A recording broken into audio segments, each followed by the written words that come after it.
What's up, guys? The BeastnJ here, and welcome to a more laid back and casual The Daily Gamer. As you may or may not know, I am on vacation this week, so to give myself just a little bit of a break after, running crazy, doing all of the graphics, all of these shows, getting everything edited and ready and templates and all this stuff. There's a lot of work behind the scenes that you don't see for these videos that may be so short. But still, a lot goes into it. So to give myself a little break for vacation, these are going to be a little more laid back, a little more evergreen episodes of The Daily Gamer, less edited, more of a vlog style, really. So today I want to just talk about something that's been on my mind, and probably on your mind a little bit too, is the Crash Bandicoot Sane Trilogy. This is the best remaster, remake, whatever you want to call it, I think that exists and that likely will ever exist. I think this will be the standard for remakes and remasters moving forward. For me personally, maybe not the industry standard, but it's what I'm going to look at in deciding if something's worth my time or not. So follow me here a little bit.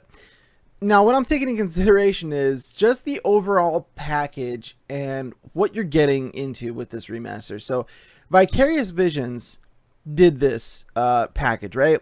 You get 3 games, Crash 1, 2, and 3, all remastered from the ground up. I don't know if it's considered a remaster or a remake, but it's so gorgeous how they were able to take those graphics from the PS1 era and scale them up into what they are now. Not scale them up. I think they just completely remade the assets. So it just looks amazing. I'm not playing in 4K, but I have a PS4 Pro, and I play, both my television's 1080p LED, and this gaming monitor in front of me here is a, it's a really nice 27-inch LED Asus low latency monitor.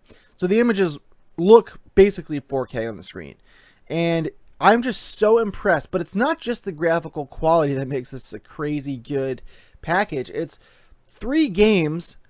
2 of the 3, I would argue, are great games. 1, a very good game, being the first one. It's just a little dated, and some of those mechanics that were limited by the technology at that time have carried over, but it's still a great game.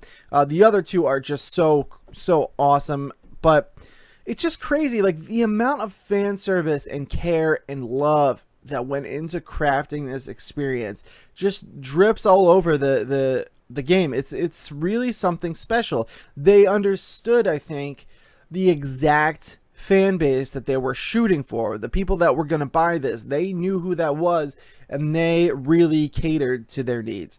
Everything, the difficulty is here still from the old Crash games. It's still here. It's still a very big challenge, but it's not so insane that you don't even understand how to play. The hints are a little more peppered throughout, where you can actually understand what you're supposed to do now. And then just down to the little icons and the things they did leave, like the PS1 memory card save icon. They know exactly who this was for. So the things that make this great, that I wish all remasters and remakes would do moving forward, are A, know your audience, B, give us a real package here. I don't like these games that just come out and it's just the game. Here it is on PS4 now. You know what I mean? Like the Ezio Trilogy is a great package, I think. You get 3 Assassin's Creed games all starring Ezio. Granted, one of them's not great, but still.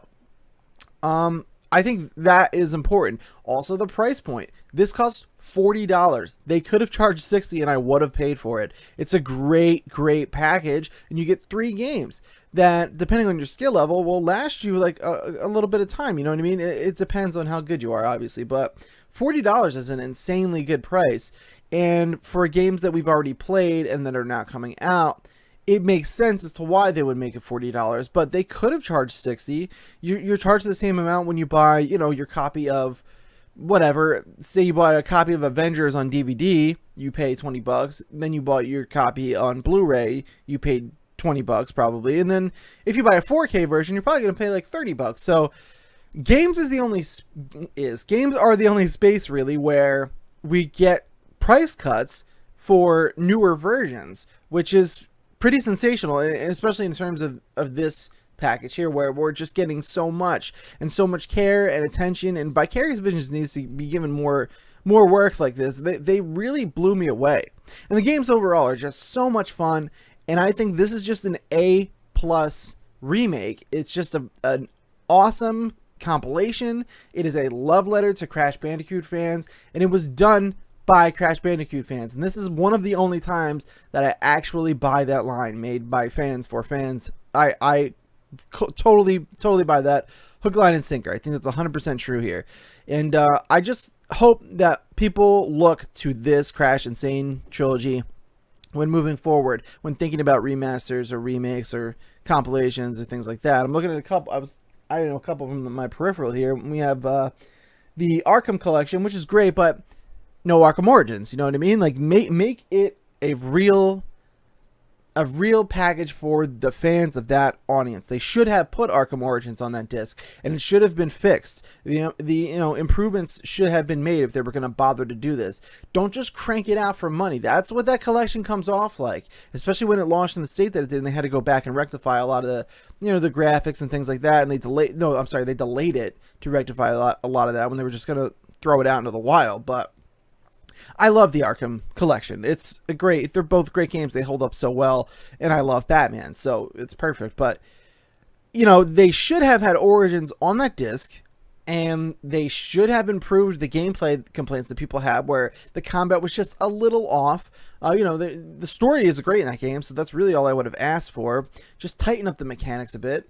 But that's what the type of thing I hope is taken into consideration moving forward from the Crash Bandicoot Insane Trilogy remake, remaster, whatever.